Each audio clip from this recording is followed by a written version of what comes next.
MLC కవిత మాట్లాడుతున్నారు. ఇప్పుడు live చూద్దాం. మీరు రివ్యూకి పెట్టండి.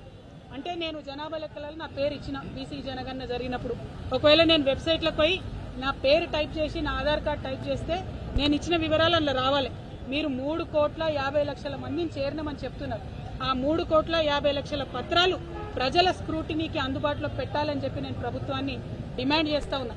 ఎందుకంటే ఇంత పెద్ద విషయం చిన్న విషయం కాదు. ఏమంటుంది నిన్న ప్రభుత్వం ఎంత బాధ అనిపించిందంటే ఆగమాగం నిన్న రిపోర్ట్ ఇచ్చుకున్నారు. రేపు 4వ తారీఖు నాడు పొద్దున క్యాబినెట్ పెడతారట. ఎంతసేపు క్యాబినెట్లో చర్చ? ఇంత పెద్ద విషయం మీద కేవలం గంట సేపు చర్చ.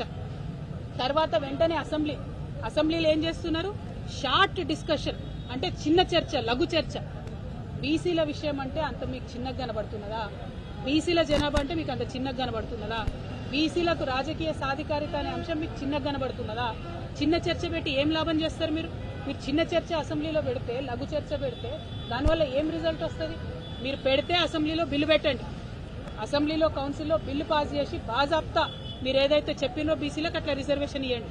మీ నాయకుడు రాహుల్ గాంధీ గారు మేమెంతుంటే మాకంత ఇస్తామని చెప్తున్నారు కదా. 46.3% బీసీలు, 10% ముస్లింలు ఎవరైతే బీసీలు ఉన్నారో వాళ్ళు అందరు కలిపి 56.3% రిజర్వేషన్లు ఇవ్వండి. మీరు అమలు చేయండి. ఇది వల్ల మేము డిమాండ్ చేస్తా ఉన్నాం తెలంగాణ జాగృతి నుండి. ఎందుకోసం ఈ డిమాండ్ చేస్తున్నామంటే మేమెంతో మాకంతే అని చెప్పి దేశమంతా రాజ్యాంగం పట్టుకొని తిరిగే మీ రాహుల్ గాంధీ గారు బీసీల విషయంకి వచ్చే వరకు ఎందుకు వెనక్కిపోతున్నారు? మీరు ఇదే మోసం కర్ణాటకలో చేసిరు, ఇదే మోసం మీరు బీహార్లో చేసిరు, ఇదే మళ్ళీ మీరు తెలంగాణలో రిపీట్ చేసే ప్రయత్నం చేస్తున్నారు. కానీ మర్చిపోకండి, తెలంగాణ బీసీలు చైతన్యవంతమైనటువంటి బిడ్డలు. తెలంగాణ బీసీలకు తోడుగా ఇవాళ యావత్ తెలంగాణ సమాజం నిలబడింది. ఎస్సీలు, ఎస్టీలు, బీసీలు, మైనార్టీలు అందరూ కూడా తెలంగాణలో ప్రజాస్వామ్యం ఎక్కువ ఉంటుంది. ప్రజాస్వామ్యవాదులమైన అందరం కూడా బీసీలకు అండగా నిలబడి ఉన్నాం. మీరు చెప్పిన లెక్కలు కాకి లెక్కలని మేము చెప్తున్నాం. అయినా సరే ఆ కాకి లెక్కల్లో మీరు చెప్పినటువంటి శాతానికైనా తక్షణమే రిజర్వేషన్ ఇచ్చినాకనే మీరు ఎన్నికలకు పోవాలి. మేము ఒకవేళ ఈ లెక్కల గురించి ఎక్కువ మాట్లాడితే మాకు కాంగ్రెస్ పార్టీ నైజం తెలుసు. మా మీద నెపం నెట్టి ఎన్నికలు దూరం చేసే ప్రయత్నం చేస్తారు. కాబట్టి మేము ఇవాళ చాలా డిమాండ్ పక్కడబందీగా న్యాయ నిపుణులతో మాట్లాడి, అన్ని బీసీ సంఘాల కుల పెద్దలతో మాట్లాడి, అందరితో మాట్లాడినాకనే ఈ డిమాండ్ చేస్తూ ఉన్నాం. మీరు ఇచ్చిన ఈ కాకి లెక్కలైనా సరే 56.3% రిజర్వేషన్ పెట్టి ఎన్నికలకు పోండి. ఈ లోపల ఒక 15 రోజులు రివ్యూకి టైం ఇవ్వండి. అన్ని నగరాలలో, ప్రధాన కూడళ్లలో ప్రభుత్వం తరఫున మీరు టెంట్లేసి మళ్ళా ఒకసారి ఎవరైనా మిస్ అయిన వాళ్ళు ఉంటే వారి జనాభాను నమోదు చేసుకునేటటువంటి అవకాశాన్ని మీరు ఇవ్వండి. మీకు చిత్తశుద్ధి ఉందంటున్నారు కదా, ఇవ్వండి. నిన్న నాకు ఇంకా డేటా వచ్చింది చాలా. దాంట్లో చాలా మంది బీసీ మేధావులు ఫోన్ చేసి చెప్తున్నారు, క్రితంసారి కేసీఆర్ గారు చేసిన సమగ్ర కుటుంబ సర్వేలో వచ్చినటువంటి బీసీ జనాభాకి ఇప్పుడు వచ్చినటువంటి బీసీ జనాభాకి 21 లక్షల మంది తేడా కనబడుతున్నది. మరి ఆ 21 లక్షల మందికి ఎందుకు అకౌంటబిలిటీ లేదు?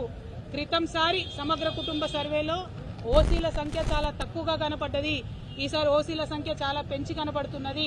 మరి దీంట్లో ఏంటి మతలబు? ఓన్లీ ఓసీల జనాభా పెరిగి బీసీల జనాభా తగ్గుతుందా? ఎస్సీల జనాభా తగ్గుతుందా? ఎస్టీల జనాభా తగ్గుతుందా అనేటటువంటి ప్రశ్నలు వస్తున్నాయి. కాబట్టి ఈ డేటా మీద అనేక అనుమానాలు ఉన్నప్పటికీ మీరు చెప్పిన లెక్కలనే ఈ ఎన్నికల మందం ఆహ్వానించి మీరు చెప్పిన లెక్కల ప్రకారం ఎలక్షన్లకు బీసీలకు రిజర్వేషన్లు ఇచ్చి వెళ్ళవలసిందిగా డిమాండ్ చేస్తా ఉన్నాం. ఎందుకంటే నెపం మళ్ళా మీరు ప్రజల మీద పెట్టి ఇచ్చే ఫలాలు ఇవ్వకుండా ఆపుతారు. కాబట్టి ఇట్లా డిమాండ్ చేస్తూ ఉన్నాం. దాంతోపాటు ఒక 15 రోజులు మళ్ళీ ఒకసారి రివ్యూకి అవకాశం ఇవ్వాలి. ఎవరైతే ఎన్రోల్ కాలేదో వాళ్ళు ఎన్రోల్ చేసుకునే అవకాశం ఇవ్వాలి. మేము రేపు పొద్దున అసెంబ్లీలో చర్చ పెట్టినారు, దాన్ని ఆహ్వానిస్తున్నాం. అసెంబ్లీలో ప్రభుత్వం ఇంకా ఏమైనా క్లారిటీ ఇస్తుందేమో కూడా తప్పకుండా వేచి చూస్తాం. ఇచ్చిన తర్వాత కూడా మళ్ళీ బీసీ ఉద్యమాలలో ఎన్నో సంవత్సరాల నుండి పనిచేస్తున్నటువంటి అందరి పెద్దల్ని కూడా కలుస్తాం. కృష్ణయ్య గారైనా, వి ప్రకాష్ గారైనా, ఇంకా అనేక మంది పెద్దలు ఉన్నారు, నాయకులు ఉన్నారు. అందరితోని రేపు అసెంబ్లీ తర్వాత కూడా మళ్ళీ కలిసి సమాలోచన చేస్తాం. అల్టిమేట్గా తెలంగాణలోని బీసీలకు సాధికారిత వచ్చేంత వరకు, రాజకీయాల్లో మనకు దక్కాల్సిన వాటా మనకు దక్కేంత వరకు పోరాటం ఆగదు. జాగృతి ఈ పోరాటంలో ముందుంటదని చెప్పి మీ అందరికీ తెలియజేస్తున్నాను. Thank you. జై తెలంగాణ.